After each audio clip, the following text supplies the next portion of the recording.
big jai hind to all of you my fighters. With this hope, I wish कि आप सब अपने अपने घरों में पूरी तरह से सुरक्षित होंगे. Okay, I have a request to all of you. जैसा कि आप सभी ने लास्ट 2 वीडियोस में देखा कि किस तरह से हमने मैपिंग के सहारे से ज्योग्राफी को एक नए तरीके और एक न्यू पैटर्न में पढ़ा. ऐसी स्थिति में बेसिकली मैं आपसे आपके इस चैनल को प्रमोट करने की गुजारिश करता हूं. यदि सभी मेरा सहयोग करेंगे तो काम और उद्देश्य दोनों ही आसान हो जाएगा. सो आई विश कि आपका सहयोग मुझ अकेले की इस मेहनत में मुझे जरूर मिलेगा. So come on to the point. Last video के बाद अब बारी है साउथ अमेरिका की, जिसमें हम आज पहले political map of south America पढ़ेंगे, जिससे कि आपका इंट्रोडक्शन साउथ अमेरिका और उसकी कंट्रीज से अच्छे से हो जाए. और जब आप उसके बाद फिजिकल मैप पढ़ें, जो कि ज्यादा इंपॉर्टेंट है, तो बिल्कुल भी जरा भी परेशानी आपको नहीं होगी. So let's start guys. South America political mapping study. सबसे पहले हम ब्राजील से शुरू करते हैं. ब्राजील दक्षिण अमेरिका का यानी साउथ अमेरिका का एरिया वाइज क्षेत्रफल की दृष्टि से सबसे बड़ा देश है. नेक्स्ट फैक्ट, पूरे विश्व में गन्ना उत्पादन में ब्राजील नंबर 1 पे आता है. इसके अलावा बोरो नाम की जनजाति ब्राजील की सबसे प्रमुख जनजातियों में से एक है. विश्व में क्षेत्रफल की दृष्टि से ब्राजील का 5वां स्थान है. 85,15,767 स्क्वायर किलोमीटर एरिया कवर करता है ब्राजील. ब्राजील के पूर्वी तटीय क्षेत्र यानी ईस्टर्न कोस्ट में साओ पाउलो और सेंटोस नाम के शहरी बंदरगाह हैं, जिसमें साओ पाउलो को sugar port of the world और सेंटोस को coffee port of the world के नाम से जाना जाता है.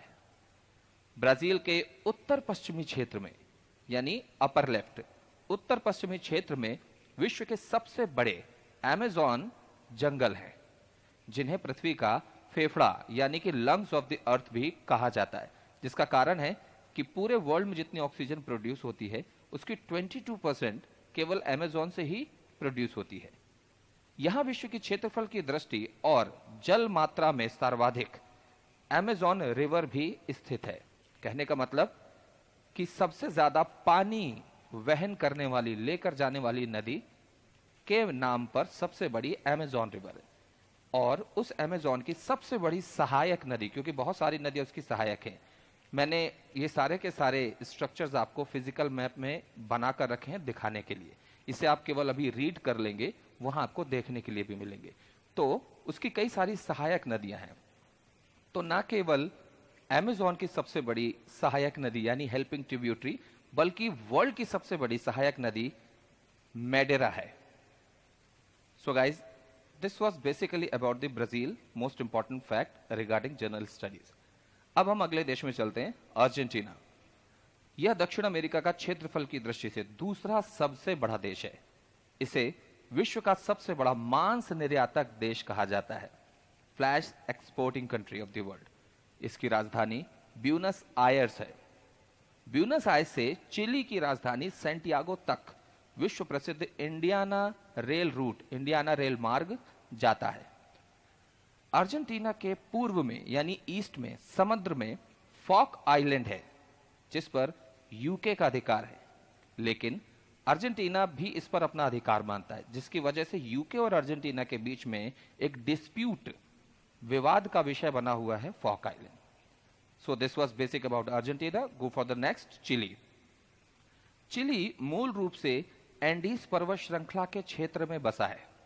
एंडीज वगैरह सब आपको फिजिकल मैप में मिलेगा, मैं बार बार बोलता जा रहा हूं. इसकी राजधानी सैंटियागो है. विश्व की तांबा राजधानी यानी कॉपर कैपिटल कही जाने वाली तांबे की खदान चिकिमता, जिसे हिंदी में कई लोग चुकी माता भी बोलते हैं, द रियल नेम इज चिकिमता, यही है. लेकिन इस बात को आप कंफ्यूज मत होइएगा, ये कॉपर प्रोडक्शन के मामले में विश्व की तांबा राजधानी है. लेकिन यदि आपसे कभी पूछा जाए कि क्षेत्रफल की दृष्टि से विश्व की तांबे की सबसे बड़ी माइंस यानी खदान कहां है, तो आपका आंसर होगा कनाडा स्थित बूटा माइंस. ओके, चलिए नेक्स्ट कंट्री में चलते हैं, पेरू. पेरू की कैपिटल है लीमा। यहां अंतरराष्ट्रीय आलू अनुसंधान केंद्र इंटरनेशनल पोटैटो रिसर्च सेंटर है। और यही रिसर्च सेंटर अगर हम इंडिया की बात करें तो वो भारत में, भारत के शिमला में। अगला कंट्री है इक्वाडोर। इक्वाडोर की कैपिटल है क्विटो। क्विटो की खासियत यह है कि संपूर्ण विश्व में ठीक इक्वेटर पर स्थित सबसे ऊंची राजधानी क्विटो है। साथ ही क्विटो को निरंतर बहने वाले झरनों का शहर भी कहा जाता है। Next Colombia. इसकी राजधानी बोगोटा है और यह दक्षिण अमेरिका का oil and petroleum central country है। इसको याद रखिएगा और कोई फैक्ट नहीं है। वेनेजुएला। इसकी कैपिटल कराकस है और वेनेजुएला में विश्व का सबसे ऊंचाई पर स्थित यह सबसे ऊंचा वाटरफॉल अर्थात झरना स्थित है जिसे एंजल फॉल बोलते हैं और यह कैरोन रिवर पर स्थित है। Next country is Uruguay. Uruguay की कैपिटल है मोंटेविडियो। पूरे वर्ल्ड का पहला फुटबॉल वर्ल्ड कप जो 1930 में हुआ था, याद रखिएगा, पहला फुटबॉल वर्ल्ड कप 1930 में और यूरो कप 1960 यानी 1960 से शुरू हुए। ओके, सो विश्व का पहला फुटबॉल कप वर्ल्ड कप यही हुआ और उसका फाइनल अर्जेंटीना और उरुग्वे के बीच हुआ था और वो शहर था मोंटेविडियो जिसमें उरुग्वे की जीत हुई थी। ओके, चलिए नेक्स्ट बोलीविया। बोलीविया को आप गौर से देखिए, सबसे जरूरी चीज, चारों तरफ से ये देशों से घिरा हुआ है, कहीं पर भी समंदर का कोई भी सिरा इससे लगा हुआ नहीं है।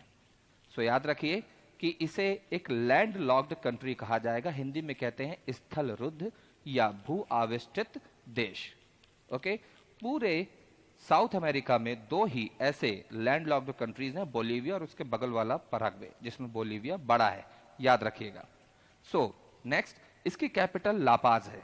लापाज की विशेषता यह है कि यह विश्व की सबसे ऊंचाई पर स्थित राजधानी है। साथ ही बोलीविया में विश्व का सबसे ऊंचाई पर स्थित रेलवे स्टेशन भी है जिसका नाम है सोंदोर। लेकिन याद रखिएगा कि यहां पर विश्व की सबसे ऊंचाई पर स्थित रेलवे लाइन नहीं आएगी, वो हमारे एशिया में भारत के लेह लद्दाख वाले क्षेत्र में है, याद रखिएगा। इसके अलावा बात करें तो विश्व की सबसे ऊंची झील टिटिकाका, जिसकी लोकेशन आपको फिजिकल मैप में दिखाई जाएगी, टिटिकाका, वो भी यहीं बोलीविया में ही है, पेरू के साथ अपनी बॉर्डर को साझा करती है। अब इसके बाद हम चलते हैं लास्ट पराग्वे में। पराग्वे में कुछ खास फैक्ट नहीं, इसकी कैपिटल है असुनसियान और यह भी एक लैंड लॉक्ड कंट्री है। सो गाइस, आपने basic infrastructure of south America in political mapping terms पढ़ लिया। आप में से कुछ लोगों को ये लगता होगा कि अरे बहुत सारे फैक्ट्स तो हैं, तो मैं आपको बता दूं, उसके लिए आपको खुद से मेहनत करनी है या पर्सनली आप चाहें तो मैंने बताया कि व्हाट्सएप नंबर दिया हुआ है, आप पूछ सकते हैं। सो बेसिक इंफ्रास्ट्रक्चर और सबसे इंपॉर्टेंट हम मैपिंग पढ़ रहे हैं। इस पूरी सीरीज को खत्म करने के बाद आपको वर्ल्ड मैप कभी भी कठिन या अनजाना नहीं लगेगा। आप कभी भी किसी चीज को पढ़ेंगे तो उसकी लोकेशन आपको तुरंत क्लियर हो जाएगी। सो इस उद्देश्य को पूरा करने के लिए मैं बेसिक इंफ्रास्ट्रक्चरल फैक्ट आपको बताता हूं। अब जब इसके बाद आप नेक्स्ट वीडियो में फिजिकल मैपिंग पढ़ेंगे तो देखिएगा वो कितनी ज्यादा आसान हो जाएगी, जबकि वो उससे ज्यादा महत्वपूर्ण है, पॉलिटिकल से ज्यादा।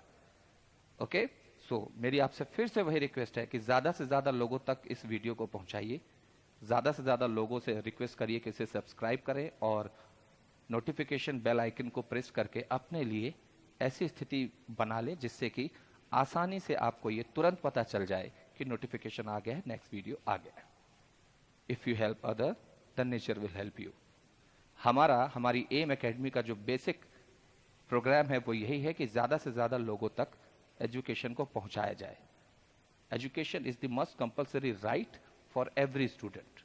This is the main motive जो आप लोगों के सहयोग से ही पूरा होगा। Okay guys, take care of yourself, take care of your family. जल्दी ही अगले वीडियो में मिलेंगे जो इसका बचा आधा महत्वपूर्ण भाग है। Thank you so much. जय हिंद।